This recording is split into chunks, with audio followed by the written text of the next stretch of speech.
Good morning, students. My name is Mandeep Singh, and I'm your SST teacher. So now I have made again a new video for your subject history. Okay, so we are reading on the source of history. तो अब हम source of history पर हैं. पहले हमने source of pre history के बारे में रीड किया. तो इसमें रिटन रिकॉर्ड्स हैं. तो सबसे पहले मैन्युस्क्रिप्ट्स आ जाती हैं जिसे हम बोलते हैं हैंड रिटन रिकॉर्ड्स. मैन्युस्क्रिप्ट्स वो होती हैं जो है हाथों के द्वारा लिखे गए रिकॉर्ड होते हैं, राइटिंग्स होती हैं. ठीक है. These are wrote on dried leaves and bark of trees है. ठीक है. ये सूखे हुए पत्तों के ऊपर लिखी जाती थी और ट्रीज़ की बार्क के ऊपर लिखी जाती थी और पार्चमेंट के ऊपर भी लिखी जाती थी. पार्चमेंट क्या होता था कि एक स्किन, ड्राइड स्किन होती थी शीप एंड गॉट की, उसके ऊपर भी लिखी जाती थी. ठीक है. So these were written not in common language such Pali Sanskrit. ठीक है. तो ये कॉमन लैंग्वेज में नहीं लिखी जाती थी, तो ये लिखी गई हैं पाली लैंग्वेज में या संस्कृत लैंग्वेज में. कॉमन लैंग्वेज मीन्स ये आम बोलचाल की जो भाषा होती है लोगों की, उस भाषा में नहीं लिखी गई थी. ये लिखी गई थी सिर्फ पाली और संस्कृत लैंग्वेज में. These are related to different queens and kings. ये बहुत सारे queens और kings जो थे उनके रिलेटेड है manuscripts. रिटन रिकॉर्ड्स में रिलीजियस रिटन रिकॉर्ड्स होते हैं. ठीक है. जो ये राइटिंग्स होती हैं ये हमारे धर्म के या रिलीजन के साथ डील करती हैं. ठीक है. जैसे एग्जाम्पल पुराणास हो गए और त्रिपिटिकास. दूसरी तरफ सेकुलर रिटन रिकॉर्ड्स होते हैं. इन राइटिंग्स का धर्म के साथ, रिलीजन के साथ कोई भी संबंध नहीं होता. ये नॉन रिलीजियस लिटरेचर होते हैं जिसमें stories, poems, books of law and society होती है. ठीक है. फॉर एग्जाम्पल अर्थशास्त्र, जो अर्थशास्त्र बुक है इसका किसी के साथ भी धर्म के साथ रिलीजन नहीं है. देन अकाउंट्स ऑफ ट्रेवलर्स, ये राइटिंग्स ऑफ ट्रेवलर्स होती हैं. ठीक है. जो यात्री आए होते हैं हमारे देश में उनकी राइटिंग्स है. जैसे मैगस्थनीज आए थे हमारे देश में. ठीक है. एक ग्रीक राइटर है मैगस्थनीज, तो उनकी बुक लिखी हुई है इंडिका. तो इंडिका में हमें पता चलता है कि इंडिया में कौन से राजाओं का राज था. ठीक है. और इसके अलावा फाहियान एंड ह्यूनसेंग भी आए थे. ये चाइनीज़ यात्री हैं दोनों और ये ग्रीक है. इनकी राइटिंग्स जो है, ठीक है, उनसे हमें इंडिया के बारे में पता चलता है. इसलिए ये थर्ड है अकाउंट्स ऑफ ट्रैवलर्स. तो जितनी भी रिटन रिकॉर्ड्स होते हैं उनसे हमें पता चलता है इंडिया की पॉलिटिकल, सोशल, इकोनॉमिक स्टेटस के बारे में. ठीक है. कि उस टाइम कैसे हालात थे, कौन राजे थे, कौन से किंग थे, किन किन किंग्स ने राज किया है इंडिया के ऊपर. देन इंस्क्रिप्शंस क्या होती हैं कि these are carved on metal. ठीक है. These are carved on metal, stone walls, rocks and pillars. जो राइटिंग्स एक सख्त सतह के पदार्थ के ऊपर लिखी जाती हैं उन्हें इंस्क्रिप्शन कहते हैं. ठीक है. तो कार्व्ड ऑन मेटल, ये मेटल के ऊपर लिखी जाती थी.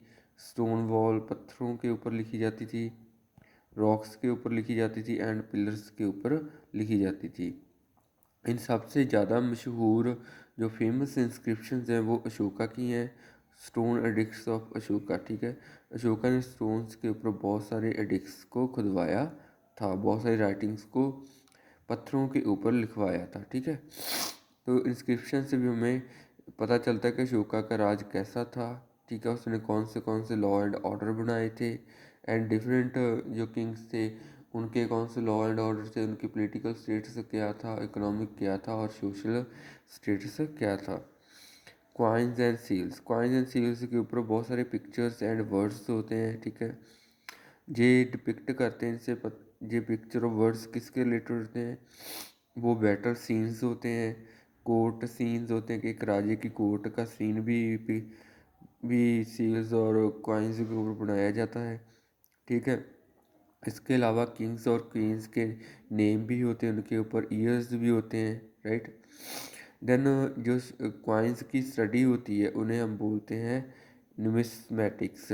ठीक है. इसके अलावा सील्स का भी सेम होता है, उनके ऊपर पिक्चर्स और वर्ड्स होते हैं, ठीक है। जो इंडस वैली और अदर आर्कियोलॉजिकल साइट्स के ऊपर मिली हैं।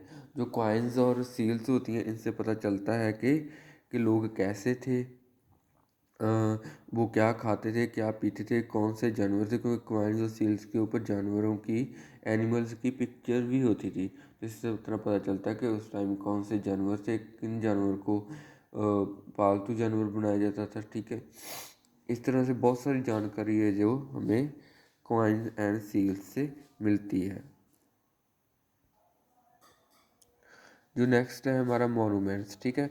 मोनूमेंट्स एक हिस्टोरिकल बिल्डिंग्स होती हैं, ठीक है, जो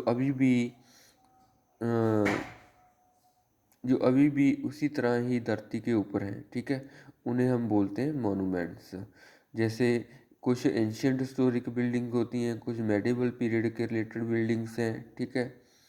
मैं एक बार फिर बता देता हूँ कि मोनूमेंट्स वो बिल्डिंग्स होती हैं जो अभी तक भी वैसी ही हालात में हैं जैसे उन्हें बनाया गया था। So historical buildings that remains today are called monuments, right.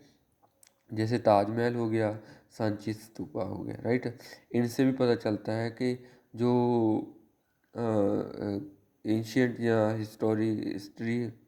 Historical period है हमारा, ठीक है, जब पिछला पास्ट है, उस टाइम आर्ट एंड क्राफ्ट कैसा था, ठीक है। इसके बारे में हमें मोनूमेंट से पता चलता है। Then history and time. जो हिस्ट्री टाइम में आप एक देख रहे हैं कि मैंने एक टाइम लाइन बनाई हुई है, ठीक है। इसमें फर्स्ट सी ही लिखा हुआ है 100 BC, 200 BC and 100 CE and 200 CE। Approximate year of birth of Jesus Christ, ठीक है। जो 1 CE है वो अप्रॉक्सीमेट ईयर माना गया है किसके बर्थ का, जीसस क्राइस्ट का।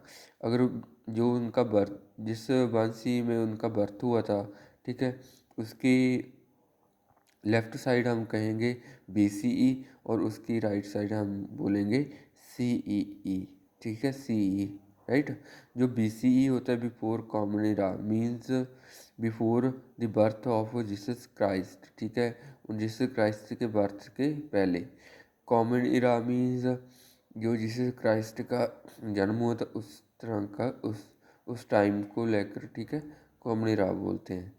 देन इसे सी की जगह पे हम एंडो डोमिनी भी बोलते हैं।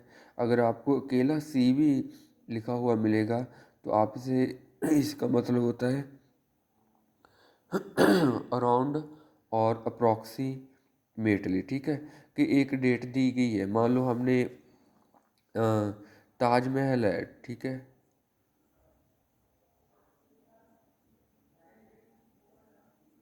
मान लो ताजमहल है, हमें नहीं पता कि वो कौन सी सेंचुरी मिला है बना हुआ है। अगर मैं लिख दूँ 5 C, ठीक है, तो इसका मतलब है कि अप्रॉक्सीमेटली 5 C, 5th सेंचुरी में ताजमहल को बनाया गया है। तो ये आपकी टाइम लाइन है। सो watching this video, thank you so much, ठीक है। मेरा चैनल है मनदीप सिंह, उसे ज़रूर सब्सक्राइब करना to get a new videos. Okay, so thank you so much.